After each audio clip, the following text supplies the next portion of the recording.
So, good afternoon. We're going to deal with scientific notation. We're going to do some examples with that. Maybe I think we've got a couple applications involved with scientific notation. So, we've got some things to do here. I do want to recall a couple things that we've done in the past. Some pre-algebra stuff here that we kind of did. Remember 200 times 300. One of the things we picked up on is we said these zeros represent multiplying by 10. So we understand this is like 2 times 10 times 10. And then we're multiplying this by 300, which also means 3 times 10 times 10. So remember, each zero represents multiplying by 10.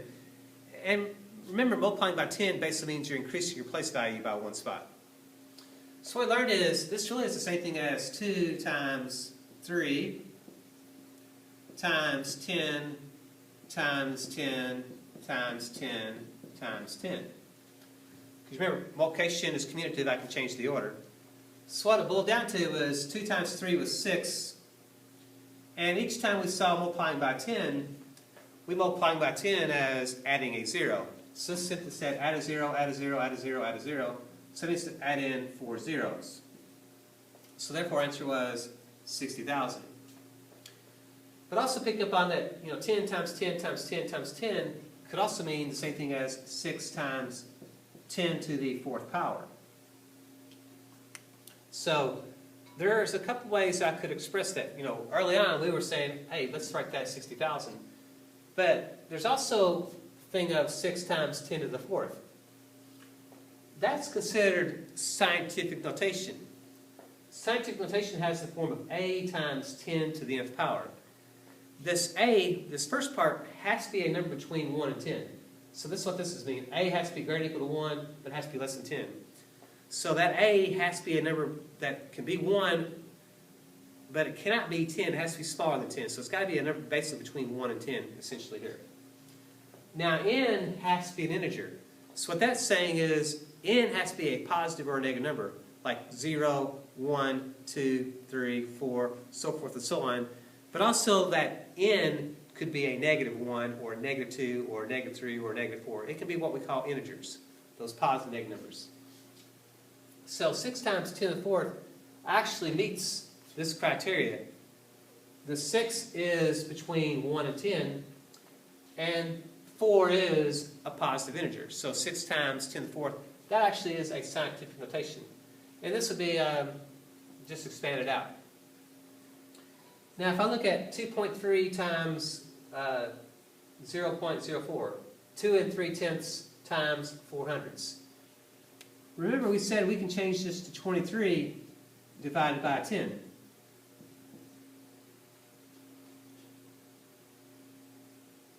Because remember, divided by 10 means lose a place value, so that changes it back to 2.3. And we're multiplying, we can also change that to 4 divided by 10 divided by 10. Notice how each time I divide by 10, that means to slide the decimal over to place values. So 4 divided by 10 divided by 10 is the same thing as 400ths. So what I can do is change this to 23 times 4, divide by 10, divide by 10, divide by 10. We're also picking up on dividing by 10 really means multiplying by 1/10. So this also means 23 times 4, and then I could say times 1/10 times 1/10 times 1/10. So we learned that to do this math, all you really got to do is go 23 times 4. 23 times 4 would be 92. And then each time you multiply by 1/10, multiplying by 1/10 means you lose your place value 3 times. So that means your decimal was here. It's now got to slide over. From here, it's got to slide over 3 spots. 1, 2, 3. So you end up with this, and I got to hold that place value, so it's going to be 0.092. So we learned that with multiplying decimals, you ignored the decimal, did the whole number math, and then since we had 3 numbers behind the decimal, I had to slide that decimal over 3 spots, and that gave me this 0.092. But also pick up on that 1/10 is the same thing as 10 to the negative 1. So remember, negative exponents are there. 10 negative 1 means to flip it and make it a 1/10. So what I also see is I have 92 times 10 to the negative 1 times 10 to the negative 1 times 10 to the negative 1, which means I have 92 times 10 to the negative 3. Because we know that when you have the same base, you're allowed to add those exponents. So a negative 1, a negative 1, and a negative 1 makes that a negative 3. So I can change it to 92 times 10 to the negative 3. So notice that 10 to the negative 3 basically means you're dividing by 10 3 times. So in other words, you're losing 3 place values. But notice that this is not in scientific notation because the A has to be between 1 and 10. So I actually have to change it to 9.2 times 10 times 10 to the negative 3. Notice that I lost the place value, so I have to multiply by 10 because that would move the decimal back out that way. So 9.2 times 10 is really the same thing as 92. So since I lost a place value, I had to multiply by 10 to put that place value back in. And we do know that 10 to the first times 10 to the negative 2, that becomes then 9.2 times 10 to the negative 2. 9.2 times 10 to the negative 2, that would be what we would call scientific notation. And again, notice that 10 to the negative 2 means to divide by 2 tens. In other words, move your decimal 2 places to the left. And if I move my decimal 2 places to the left, that does indeed give me my 0.92.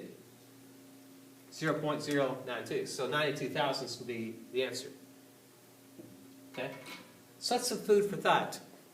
We've been kind of playing around with some numbers that are really closely tied into scientific notation. Okay? Let me clean this off a little bit. I want to do this guy right over here. That got to be a little bit busy.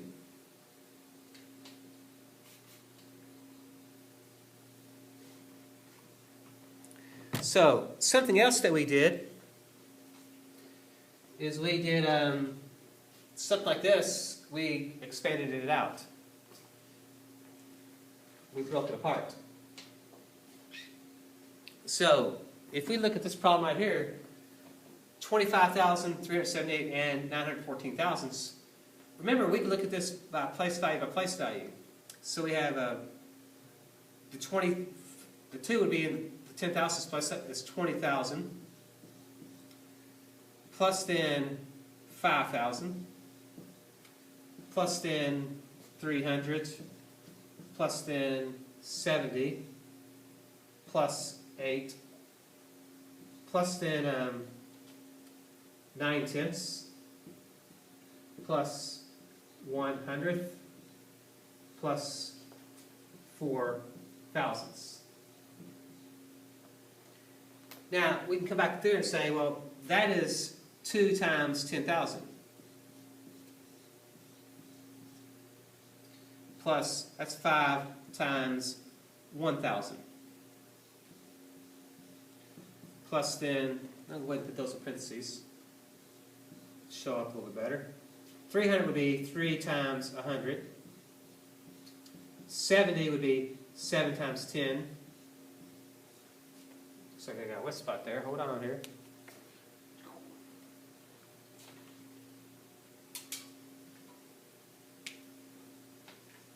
So I can drive a marker back out here.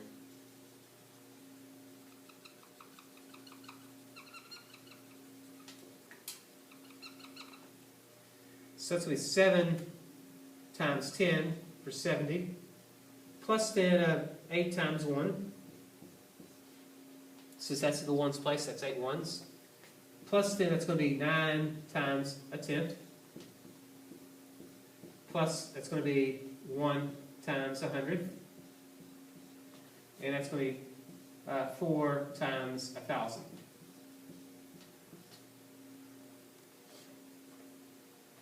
I'm going to come back here and I'm going to change these to fractions. That may make a little better sense to us.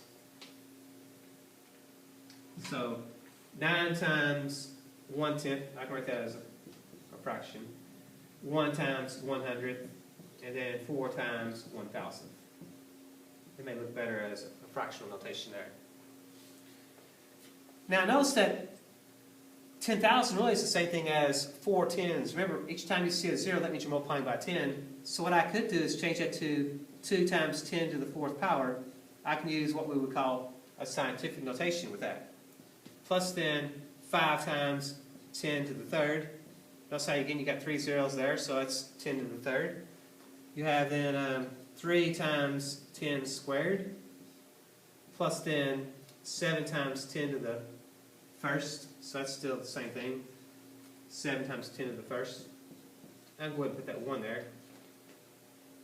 Plus then 8 times, you kind of pick up on my theme here.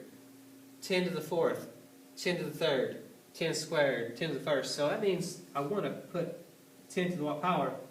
10 to the what power is going to represent a 1. Well, we know that's got to be 10 to the 0. That's going to represent our 1.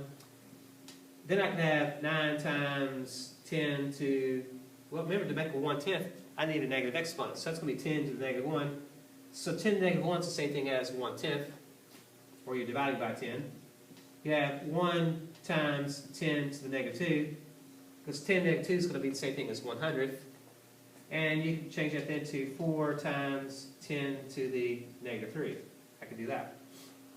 So we actually can use scientific notation as a way to expand out a number.